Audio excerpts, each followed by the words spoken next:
All right, this video is going to cover the end of chapter 10.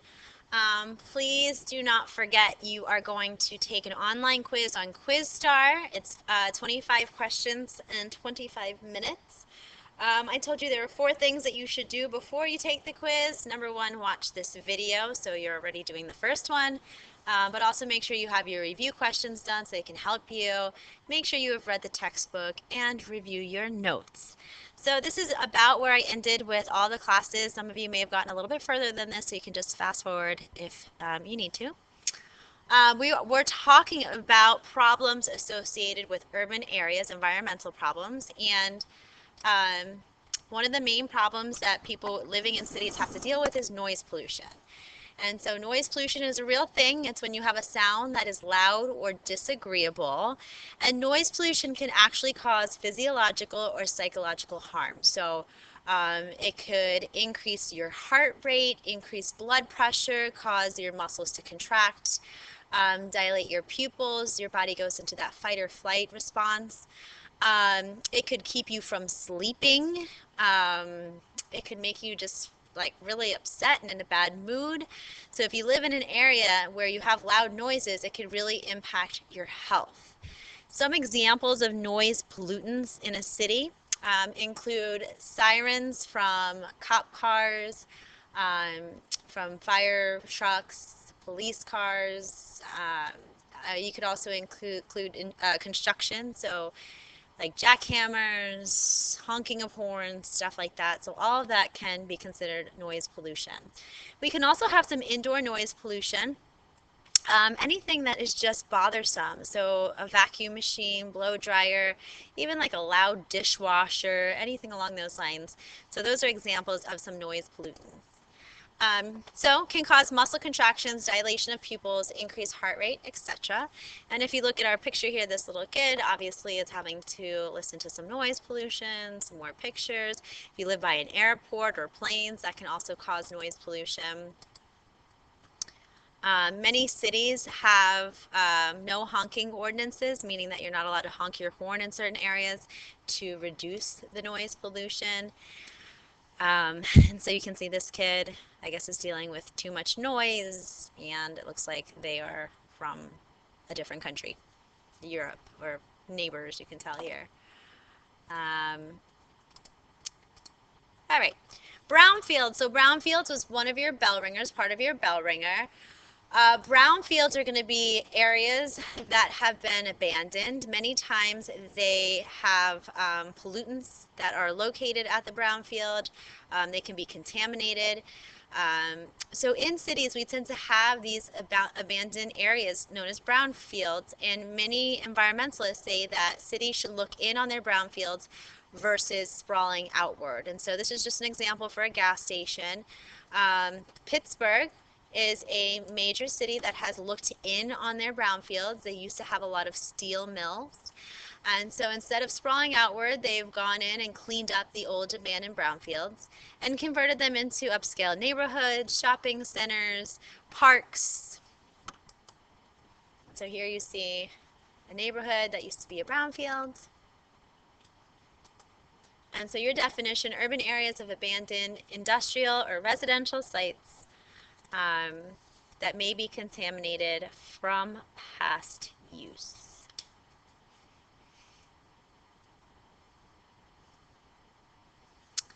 One of the main problems is that cleanup can be expensive. So that's the reason why every city doesn't look in on their brownfields. It's cheaper for them to sprawl outward.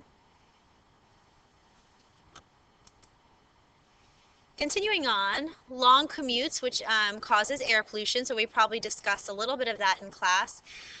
So if you look at this picture here, we have traffic and lots of pollution that's coming from the exhaust pipes from these cars. Some of that pollution can include greenhouse gases such as carbon dioxide and methane. Some of the pollutants can cause acid rain. So from burning coal and other types of factories, we can have sulfur that goes into the atmosphere, which causes acid rain. And a lot of people live in the suburbs, so they're commuting from the suburbs to the cities and back out to the suburbs every single day. So this is going to increase the amount of pollution in a city. Something called an urban heat island. So This is pretty interesting. I don't know if anyone's ever noticed this when they've gone to a city, but cities are generally warmer than the surrounding areas, than the surrounding suburbs and the surrounding rural areas. So it says the local heat buildup in an area of high population density. Um, the reason why is because um, we have lots of like dark surfaces. If you think about albedo, we have a very low albedo in a city. So lots of solar radiation is absorbed by those dark surfaces, and then at nighttime it radiates off of those surfaces.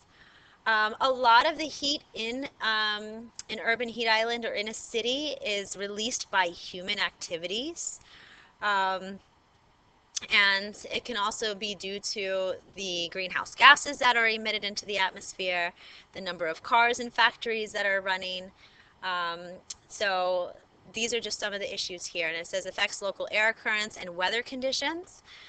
You should note that in urban heat islands, we tend to have more thunderstorms. We have more of an uplift of warm air, which causes a low pressure, which low pressure systems correlate to rain and thunderstorms. And also, we're going to look at a dust dome in a second. So some ways to reduce this urban heat island includes rooftop gardens. This is something that's kind of new, kind of trendy in certain cities. If you look at the picture on the slide here, this is a rooftop garden on Rockefeller Center in Manhattan. Basically, this green, all that green, I guess, grass and plants are going to cool down that area. And also it's good because it provides some food for the city. So you can grow some food in the city versus importing it into the city. So having a rooftop garden or a green roof is a way to reduce the urban heat island. Another thing that you could do if you wanted to help reduce the urban heat island is to paint the roof and the sidewalks and the roads a lighter color. Use asphalt mixed with lighter colors like limestone, and just painting things lighter colors can help to reduce that lower albedo. Planting trees in the city can also reduce the urban heat island. Think about all the transpiration that's released from the leaves. It kind of cools off that area. And just mixing, again, materials with asphalt to try and to make it have a little bit of a higher albedo. So this is a graph from your textbook, and if you look at it, we can see that there's the temperature difference on your X and Y axis for Celsius and Fahrenheit. And very simply, if you look at it, the downtown area tends to be warmer than the surrounding rural farmland or the park or even the suburbs. So there can be a 9-degree Fahrenheit difference in downtown areas versus the rural outskirts due to this urban heat island effect. And this is just showing you summer afternoon temperatures. A dust dome can also form over an urban heat island. This is when we have soot or dust that's trapped in air above urban areas, and many times it's going to contribute to smog. So we haven't talked about smog so much here, but you can probably guess it's the mixture of smoke and fog together.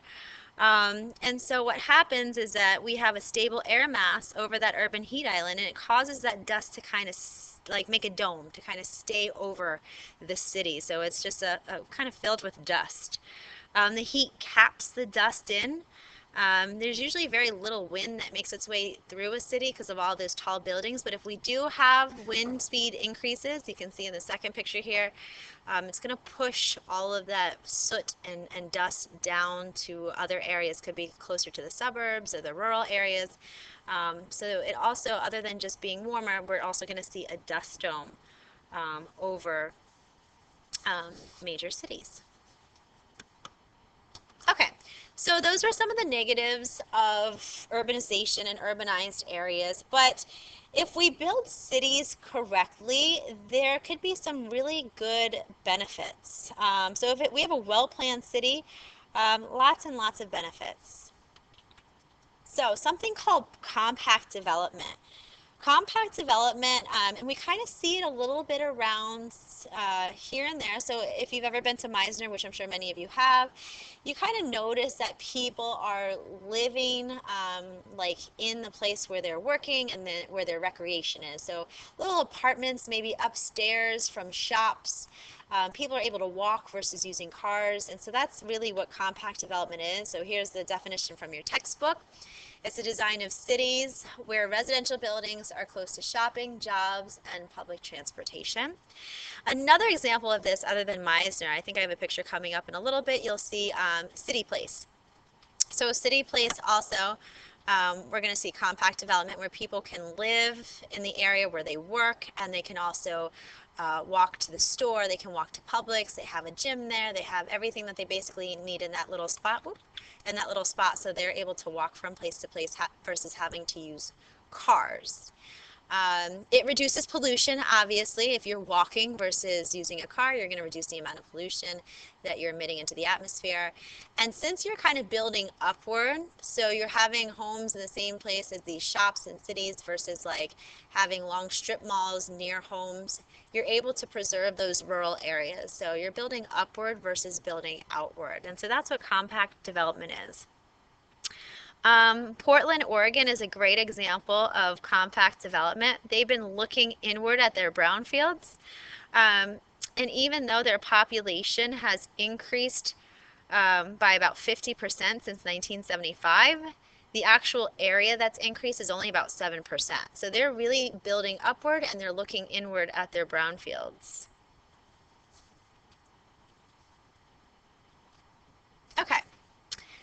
So land use. This is the way land is used, and it's usually based on economics. So the way land is used in a city, and it's based on the economy of the city.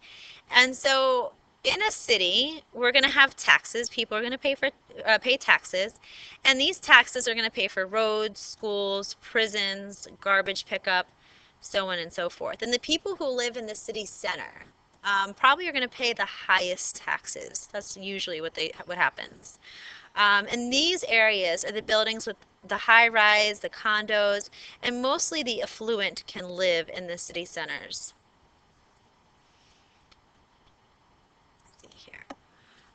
So together, people are going to decide about how that land is going to be used. So the process of deciding the best use for undeveloped land in a given area, and it's regulated through something called zoning. And you guys are probably aware of zoning.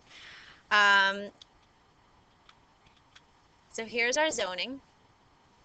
If you think about where you live, you probably live in a residential area.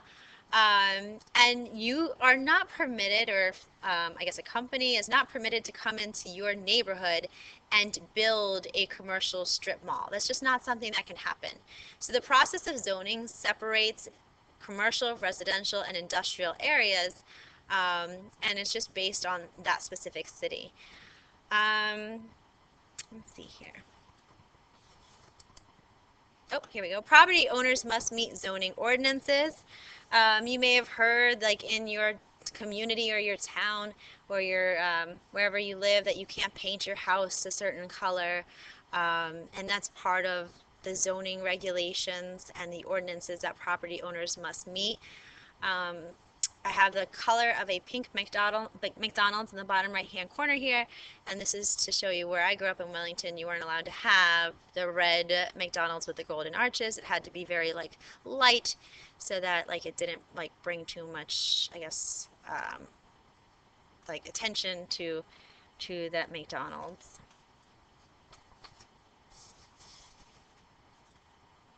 Here we have some zoning of Tallahassee. If you look here, the space is divided up by governmental space in blue, the green space in green, residential in yellow, and commercial in red. So this is just showing you some zoning that has taken place in the wonderful city of Tallahassee. Here's Park City, Utah. This is in your textbook. We have areas that are considered commercial, we have residential, we have our green spaces. Okay. Before I move on to suburban sprawl, I briefly did want to talk about gentrification. I don't think I have a slide on it, but you probably remember learning it from Mr. Turner from AP Human. But I just want to remind you, gentrification is when we have the buying and renovating of houses in deteriorated urban neighborhoods.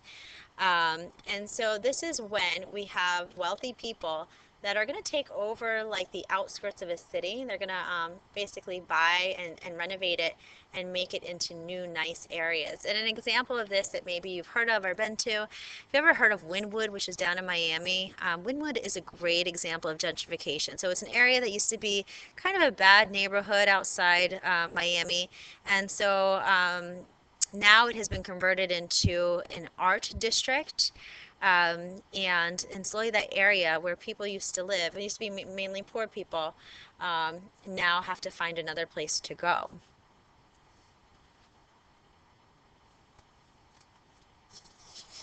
All right, suburban sprawl. So here you see in the picture the sprawling outward of communities. Your definition is the patchwork of vacant and developed tracts around the edges of cities.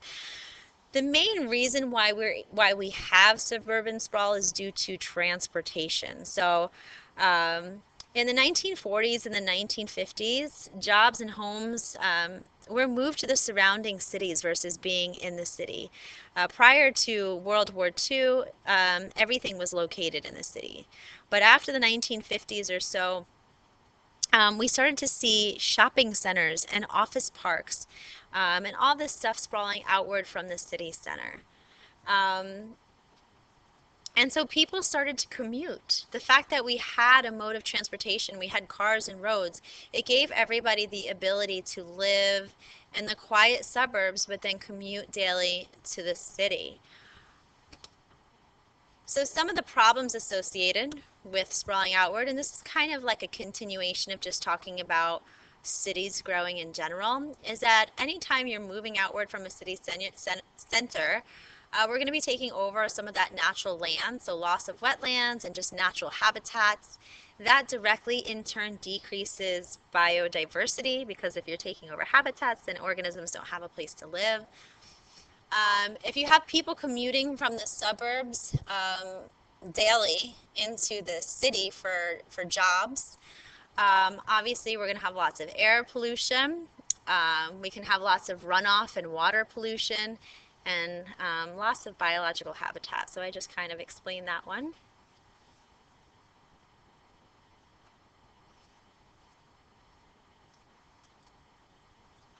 This picture is from your textbook.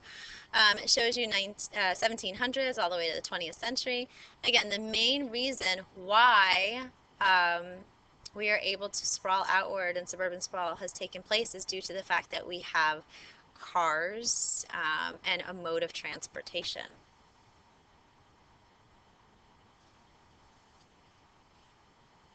So as I kind of mentioned a second ago, smart growth, very similar to compact development. Smart growth is an urban planning and transportation strategy that mixes land use. So instead of using zoning and having everything separate, kind of using everything in one area. So that's smart growth. Again, a great example of this is City Place. So that's what my picture is here. You have people that are working in the same place that they are entertaining themselves. So there's restaurants and movie theaters, bowling alleys, and then they also have any type of store that they need, all in walking distance. So smart growth, a strategy that mixes land use, and it includes compact development. So that's basically including compact development. And it helps to avoid suburban sprawl. And here's a picture of Meisner. Okay, so making cities more sustainable. So there are negatives of cities. We can have air pollution, noise pollution, brownfields. We can make cities sustainable. We can use compact development. But really all of these are going to help to improve cities as far as the environment. So there has to be clear, cohesive urban growth policies. We tend to see most effective when we have a democratic city. Local citizens are encouraged to make decisions together. Everybody agrees on those decisions, and so that's going to be beneficial for the city. Efficient use of energy and other resources. If cities can figure out how to reduce their energy use and other resources, obviously that's beneficial for the city. So maybe codes for cars, appliances to be more efficient. The use of renewable energy inside of a city. So if you're able to use solar panels, mini wind turbines, and we're going to talk about this stuff later on in chapter, I think, 13. But any type of renewable energy, building dams to produce electricity, like we said in Las Vegas. Reducing the amount of energy is really, really important for a city. The 3 R's. So hopefully you remember the 3 R's: the reduce, reuse, recycle. This is also really, really important for a city. So to reduce the amount of pollution and waste that they are producing, recycling when possible. It says large areas of green space. It may not be so obvious, but parks and green spaces for recreation are really, really important to cities. If you live in a city, you may feel like there's no place for you to go and kind of like, I don't know, be one with nature, read a book, just kind of be with the wildlife, have a place for recreation. So green spaces are really, really important for cities. And it encourages people who live in the cities to go outside and enjoy the natural world. It can help to improve health. So you're probably more likely to jog in a park than you would on like the side of a city street or a city sidewalk. And it has a lot of physiological and psychological health benefits. So just getting outside. So large areas of green space are really important. Next one says designed to be people-centered, not car-centered. Cities that are built for walking and for biking for short distances, or using mass transit, those are going to be beneficial versus using cars. I think cars are going to, again, add pollution to the atmosphere, but also going to cause traffic jams and car accidents, and are less safe in general. So if we have people-centered areas versus car-centered, it would just be safer as well as less pollution. Food grown in the city, so rooftop gardens. Rooftop gardens are really interesting. As we talked about before, probably in class, that a lot of food has to be imported into cities because we don't have a large area for farmland. But rooftop gardens are like a pretty new thing that many cities are starting to utilize. It's pretty good because people can't get up to the roof and vandalize your rooftop garden or steal your food. So it's pretty safe up there. You can build greenhouses on tops of roofs, and 15% of the food consumed in cities are grown by urban farmers. So this is something that we're seeing more and more of. The rooftop gardens also helps to lower the albedo, and it keeps the area cooler, combating that urban heat island. And compact development, which we just looked at a second ago, making everything kind of in the same area, building upward versus building outward, using that smart growth. All of this could make a city more sustainable. Up, and here you have Central Park. So Manhattan, obviously a major metropolitan area. You know, it's one of the top 10 cities as far as population in the world. Lots of tall buildings if you look around the city, but beneficial here is looks like a little golf course there. You can rent paddle boats. There's a zoo. So they make Central Park a nice green space for the people who are living in Manhattan. All right, your last slide is about Curitiba, Brazil. And the reason why they highlight it is because it is one of the greenest cities in the world. About 2.9 million people live in the city, or live in the city. If you look at this picture here, let me try and get rid of that. Oh, I can't get rid of it. If you look at this picture here, it's showing you the bus routes. So they use modern buses with high-speed lanes. Most people use public transportation each day. And since 1975, the population has actually tripled, but the traffic has decreased, and the city itself has become cleaner. They've increased the size of the bike paths and the sidewalks, as well as the bus stations, and made a lot of the roads much smaller. They use a mixture of fuel for their buses, so they don't just use petroleum or gasoline. They use diesel, alcohol, soybean extract. All of that can be used to run the buses. If you're using soybean extract, that's also good for the farmers because then they're able to produce the soybeans and it's helping to improve their business. They started a garbage purchase program where basically poor people are able to exchange garbage for bus tokens, surplus food, or school supplies. So since people are able to get money for turning in the garbage, the city is pretty clean. So people are willing to pick up the trash. Let's see here. And again, this is just the bus network that you can see going out from the city center. This picture in the bottom right-hand corner is showing you a bus stop. So the bus stops are really nice and they're really clean. You can see the little tube here. They have these high-speed lanes for the buses, so they're able to go faster than just stay on the regular road. 2010, they won the Global Sustainable City Award. You can see lots of areas for people to move and walk versus car-centered. And so all of this actually started in 1964. It was called the Curitiba Master Plan. And they had new road designs. The streets were converted into large sidewalks. And again, most of the transit is by buses. So it's pretty cool. Oh, here we go. Here you see in the center here. This is the main area where buses, this is the high-speed lane that buses are able to use, and then on the outskirts you have some smaller roads. But here we have this bus system, which is front and center versus using cars. And I think that is your last slide for this chapter. Don't forget, again, your online quiz, make sure that you are going on and completing that. It's open until Saturday, so not tomorrow, but Saturday, let's see, November 27th. So it's open, sorry, excuse me, it's open until November 25th at 10 p.m. So hopefully you remember your password and your username, and I will be seeing you soon.